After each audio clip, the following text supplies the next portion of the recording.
To open this second day, we have another reunion with a speaker from last year, because the Ezra effect on Nordic AI in Media Summit last year was significant, and we are very excited about his comeback this year.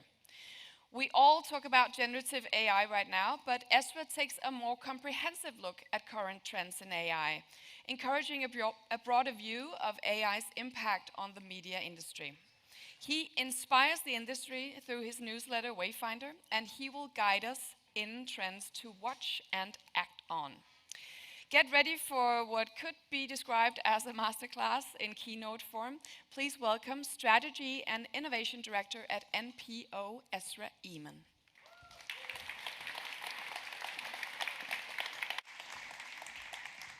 Wow, that was quite the introduction. Thank you very much. I'm very happy that so many of you made it here at 8:39. I know the Copenhagen beer is very good, so I'm very happy to see so many faces. And also very happy to be back here in Copenhagen. I was here last year, and I remember it as one of the most inspiring conferences about AI, and really to kind of wrap our heads around what it means for news and for media. I'm not an academic, nor would I describe myself as an AI expert. I would say I'm an observer, a wayfinder.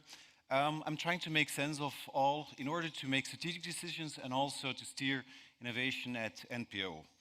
So I hope my insights will be of use for you. As a child, I was very attracted to the fair. Not so much to the acceleration of the roller coasters or the violence of the bumper cars, but much more the fun houses and the magic mazes.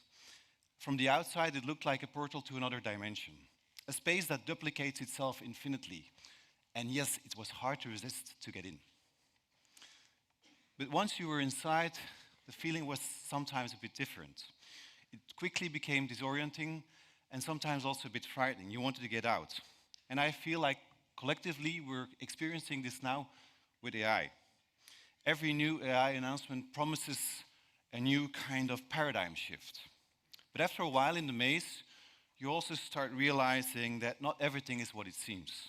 It's hard to distinguish hype from reality.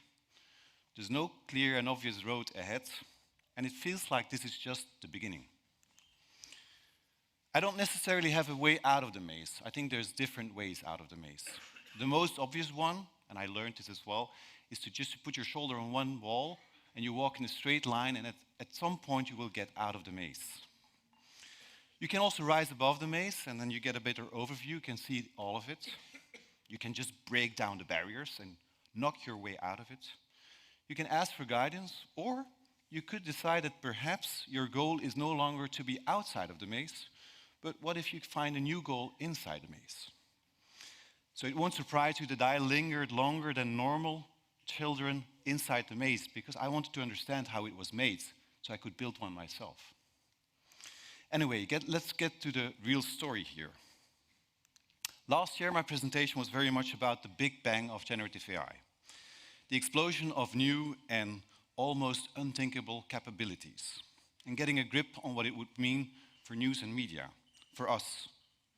The focus was on defining some ground principles. A lot of us started with ethical principles, ethical frameworks, to see how we could embrace this new wave of AI, as well as mapping some of the possible benefits and risks. This year, I'll start a bit more with a recap of where we are now. The ecosystem went through its first consolidation rounds with big tech that took again its kind of place in front of the race next to a handful of AI entrants, new entrants. Media companies went all in, experimenting, but also increasingly expecting some return on investment and productivity gains, while the impact on the ecosystem is not yet very noticeable, I would say, apart from an enormous volume of generated noise and a few exclusive partnership deals. And of course, I'll also try to fast forward a bit. The technological evolution continues at an extraordinary pace, with a shift to action models, agents, the impact of real-time, mobile, multimodal models. News media will have to evolve to a more strategic approach and integration of AI capabilities in their tech stacks and their workflows. And the real disruptive shift and impact will play out in the years to come. So what happened after last year when we left all here? Well, for one, the hype machine continued and went on in full force. Startups building on top of LLMs continue to exaggerate their AI achievements, promising nothing less than magic. And tech founders touted kind of mind-boggling AI investments that they would need to make all this without a real touch of the business reality. And the reality check is, of course, that most of these new AI tools are barely out of the research lab. New models are being presented as if they're production ready, while they're not. Or they're launched without proper vetting. Remember Google's Gemini's Nazi hallucinations? That's clearly something they discovered while it was already out there. AI is also being packaged for enterprises. With these offerings, they come at a cost, and they're currently unable to deliver to the collective expectations that we might have of these technologies. So underlying all of this, I feel, is still a fundamental question about what generative AI really is. On one hand, there's an expectation that these models are accurate, unbiased, and up-to-date truth machines. On the other hand, we want them to be creative, original, and unexpected. And the reality is that they're neither. Yet, we still want to use the technology in these contradictory ways. So the question we perhaps should pose ourselves this year is, how does this new way fit into our broader picture of AI? Let's not forget that some machine learning tools for media have been around for almost a decade. They have matured and are already delivering business value. Most of us have some descriptive or diagnostic tools that use AI to tell us what happened and explain why. Some of us have been working on predictive and prescriptive systems, forecasting what headline will be working, or prescribing the next best action when a subscriber might risk to churn. So the next layers in the stack are still very much uncharted territory, but they can perhaps be summarized in 3 questions. Generative AI, what can be created? Adaptive AI, how should something react? And then agentic AI, what goal needs to be achieved? They all have in common that they are increasingly replacing people in the process between data and the final results. While a lot of these new AI capabilities are still run as experiments, there's clearly a move, and we saw that yesterday as well, to make them part of the daily workflow. In the latest Reuters Institute report and predictions from 2024, back-end tasks like transcription and copy editing were indicated as a top priority by 56% of the newsroom leaders. 28% also see opportunities for content creation, and we saw some examples of that yesterday as well, while a similar number indicated that commercial marketing and product development are also priority areas for AI. And yes, productivity gains are important, but to convince users, value is also needed in the experience. AI-powered summaries, smart news filters, offering news articles as audio versions are some of the examples that seem to be appreciated, and we saw some early results yesterday there as well. And because generative AI is becoming increasingly better at converting one media form to another, it also offers many possibilities for accessibility. I really like the example of action audio that turns spatial data into 3D sound experiences for people that are visually impaired and that want to enjoy a sports match. And as a public broadcaster, we offer adaptive language services of our news articles in the original language of major populations that are not able to read the Dutch language.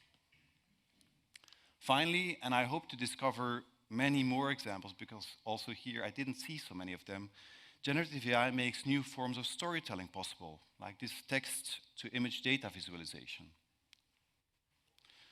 However, the impact of all of this is rather limited for the time being. The real acceleration happens somewhere else.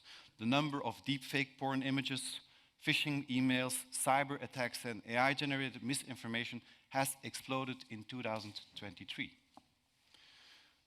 And generative AI is increasingly being misused by scammers and get-rich-quick influencers. They're dumping generated and cloned videos and articles across the web and social media, all in pursuit of money and attention.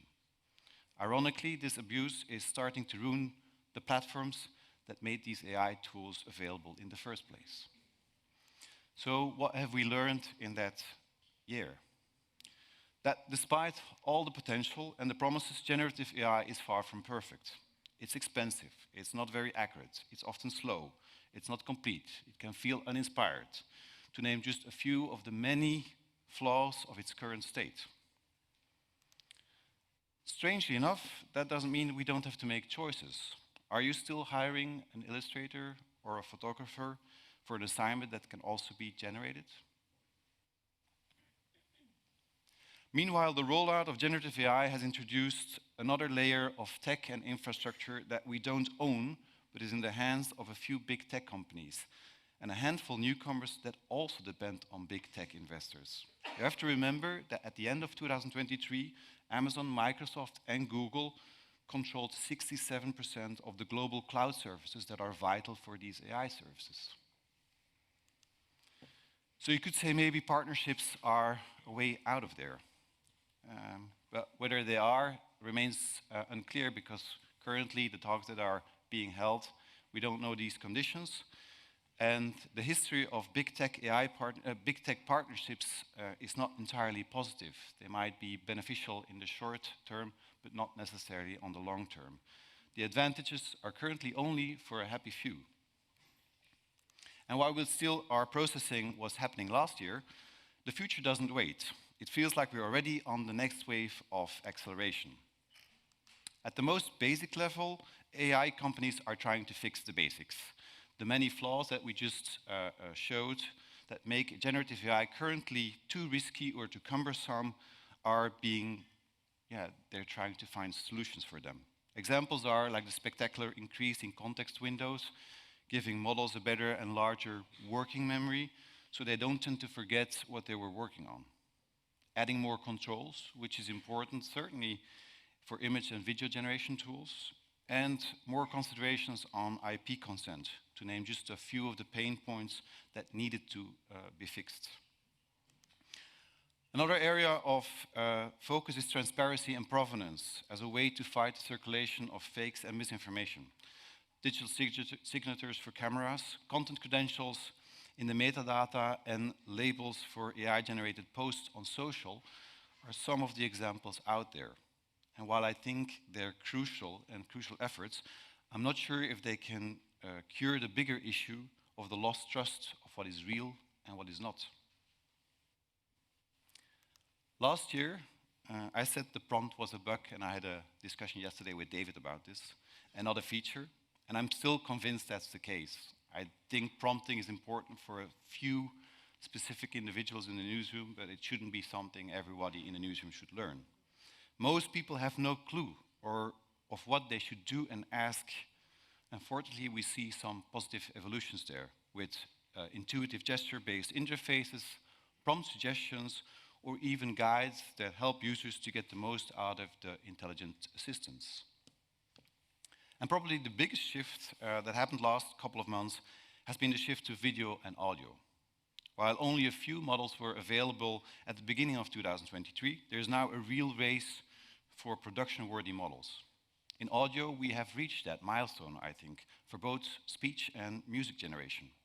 Video still has a long way to go, even if we're all amazed by the Sora clips, but I can recommend you to watch the videos of Shy Kids. Shy Kids is one of the companies that is producing these Sora clips that are out there. I don't know if you remember the men with the balloons that are now running around, the yellow balloons. Well, there's actually a production company out there that's making that edit, and if you see their making of, it's still very hard to make these videos. On the same wave of the evolution to audio and video are the models that can handle just about any media and take that input as a kind of input for a number of tasks, from sound to picture, from video to a text analysis, and Google's Gemini's model is a good example. They just actually added audio to it. And we can expect the upcoming GPT-5 to embrace even more this concept of a supermodel that can go from anything to anything, and perhaps even combine multiple forms of media as input and generate multiple outputs. Waiting after the prompt might soon be over as well. Generative AI is advancing to real time, transforming your prompts visually, and some of the examples out there are Perplexity AI, creating real-time alternatives to Google search, HeyGen, generating avatars near instant, and Meta's new multi-language model that translates almost instantly. And while there's clear advantages there, it also can add a new layer of challenges in the domain of live news, for example. Closely related, I think, is the evolution towards mobile, with Qualcomm and Google leading the charge to enable smart AI models to run directly on your phones. And the vision is fast and private AI that will be so seamless that will make you forget it is AI, because it's on your phone, it's in your pocket, it's ready at the tap, and it doesn't require an internet connection. It goes without saying that these new mobile AI capabilities will be primarily used by the generation that's already expressing themselves mobile and socially. The latest YouTube Trends report shows that a significant majority, 82%, is actively creating and posting video content online from the Gen Z generation. They're not just consumers, they're producers. And their comfort with the technology is evident, as 65% already uses video filters and effects, and 60% of them are open to AI-generated content, signaling a future where content generation and curation will be done by them and not by us.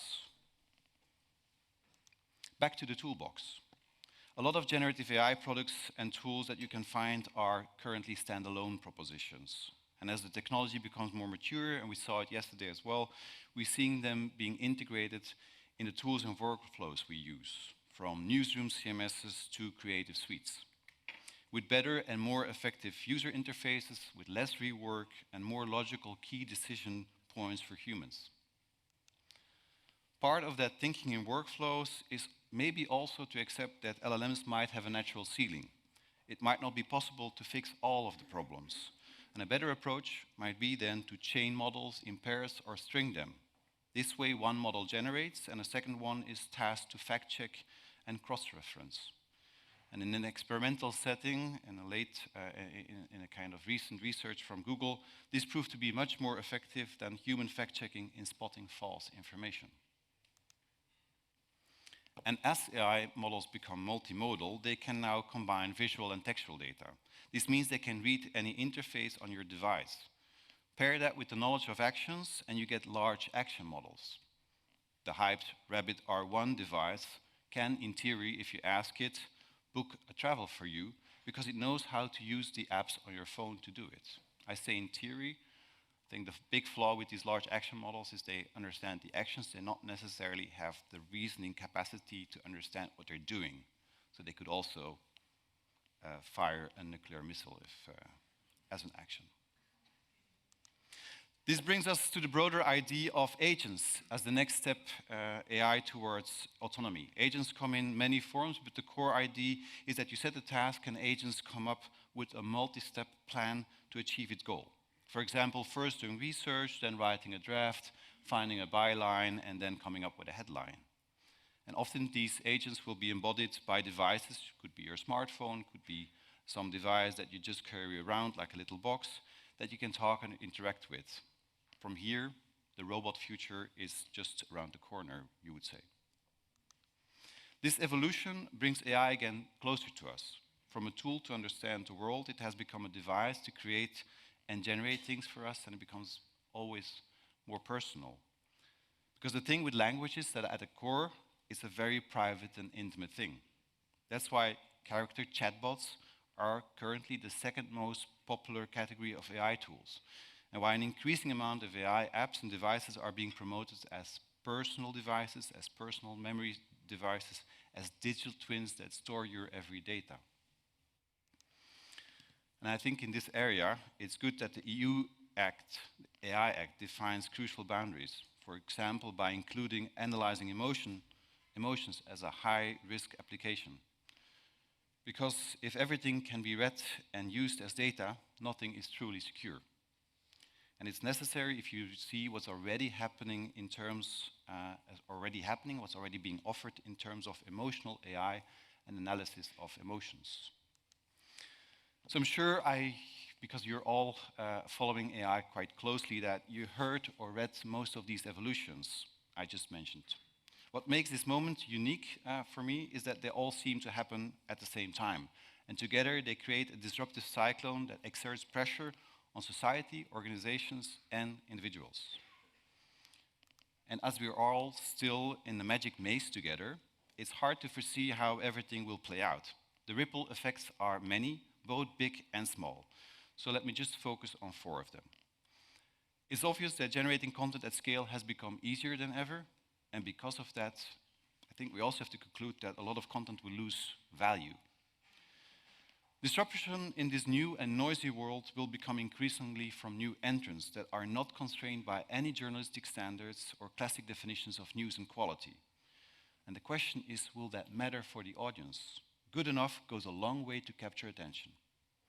Because of that, the challenge for publishers that want to stand out will be to define themselves as unique, real connections, original storytelling, and reporting that makes a difference, but also doing that with AI.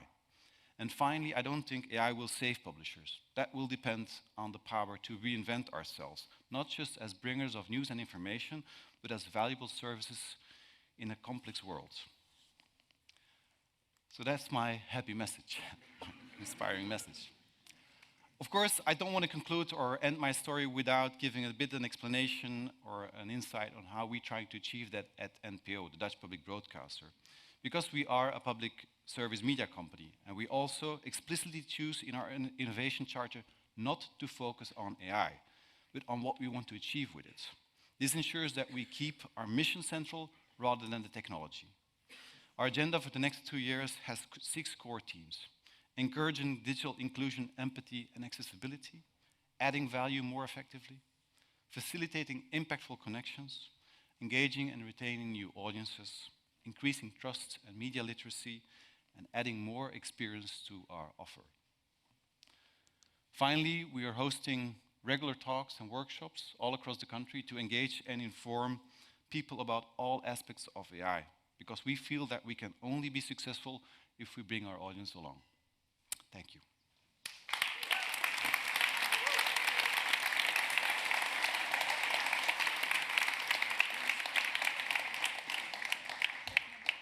Thank you so much, Ezra. That was really, really interesting. So many things you mentioned, a run through. So I'm wondering, do you think there is one aspect of all of this that you brought up that relating to media, AI relating to media, that hasn't received enough attention that we as media people should kind of remember to look at? Well, I think the broader point I always try to make is that we look at AI within the context of news and within the context that we know as media companies, while there's a lot happening outside that remit. And we have to understand that the competition will be asymmetric in the future, and that we also need to maybe consider what we're trying to do, what's our mission. Is to inform people, what does it mean, how are we of service rather than just being of news. So I think that's a broader philosophical question, maybe. Yeah, because it's very easy to find the ways of being more effective in this, right? Yeah. To create more content. What we saw from the examples, and I think it's logical, that's what we're doing as well. If you ask how much of this are you doing already at NPO, a lot of that has to do with productivity. It's about transcriptions, it's about metadata, because that's the low-hanging fruit, and you don't take big bets on that, and it's a clear return on investment, but it's also something everybody can do, so it's not a differentiator. So I think the next round will be, how do you differentiate yourself with it? Yeah. And you mentioned audio a little bit in the sports-related slide there. What about audio? Because a lot of people talk about audio as being the next thing. Audio, also voice assistant, voice platforms, being able to communicate with platforms using your voice. Are broadcasters or media paying enough attention to that side of maybe AI use? Yeah, so I think the audio landscape is already really quite mature. The ability to clone voices and do that almost in a way that's not distinctive anymore from a real voice is there. Any company that wants to offer different experiences in terms of audio should be looking into that with clear disclaimers as well, but having your text being read by an audio voice as a way to also open it to more audiences or to different situations. I cannot always read something in the car, but I'd like maybe to hear your article in the car while I'm driving. These opportunities are out there now. So. We've been talking a little bit about labeling also yesterday, labeling AI content and how to do that. There was an interesting panel talk about this here because everything seems AI assisted now. What do you think about, now Facebook decided to label the use of AI. What do you think of that announcement?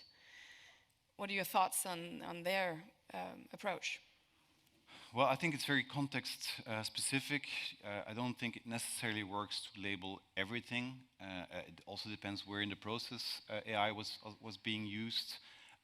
Sometimes it helps more to clearly explain how you use AI in your process, once or in a very distinctive place on your website, rather than labeling everything, because then for people quickly it becomes something they don't see anymore, or to repeat it more often in terms of having conversations with your audience. So I don't think there is a clear one-size-fits-all, but I think it's important to disclose the use of AI. Let's open the conversation out to the audience. Do we have any questions from Ezra? Any of you? I will make the slides available. That was one question, yeah, and it's been being filmed as well if you want to hear it again. But one thing I'm wondering about regarding transparency as well is trust, and you mentioned that as well. How do we, for all the people here trying to integrate AI and AI use, how do you do that in a way to make your audience trust you? What do you think? Do you need to take it slow? Do you need to explain everything explicitly? Do you have any ideas? And how do you build this trust with your audience? Yeah, so one way we approach is trying to not just use AI, but really bring the conversation about AI to audiences in a lot of different ways. We have a really interesting AI course for kids where they really make their own models. So they're very engaged, and they will show what they are doing to their parents and say, like, this is how AI works. We work with schools, we do these public talks. We have a lot of investigative documentaries about the aspects of AI. So making it part of your total offer rather than working with trust labels is a better approach, I think. Yeah. And if you think, I know it's difficult for you to answer that. I just tried in the other question as well. But if you were to pick just one area for all these media companies to focus on right now to prepare to embrace kind of AI, what do you think they should focus on? So I think I showed just one showcase of AI storytelling, and I really feel like I'm lacking creative and inspirative good original new storytelling with AI. We're focusing on the production, but I think if you want to bring people along, you have to offer them an experience, something that they only can find with you. And I feel that's much more on the content and the creation side than on the production side. Okay. And now we have a few questions over here. So now I get to throw this. Hold on to your coffees and your laptops, everyone. So where were we going? Over here. Okay. You. Thank you. So I realize that you don't know where the future is going to be, but if you had to make an educated guess, how does the future of the media business look 3 to 5 years from now? And you cannot say you don't know. You have to make a guess. Well, I do think there will be more consolidation. It's clear that if you want to survive in this game, you need deep pockets and you need the power to do so.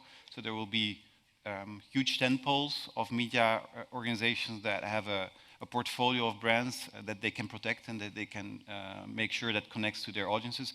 And then across that, you will have a super fragmented landscape of media makers, because we're all media makers now.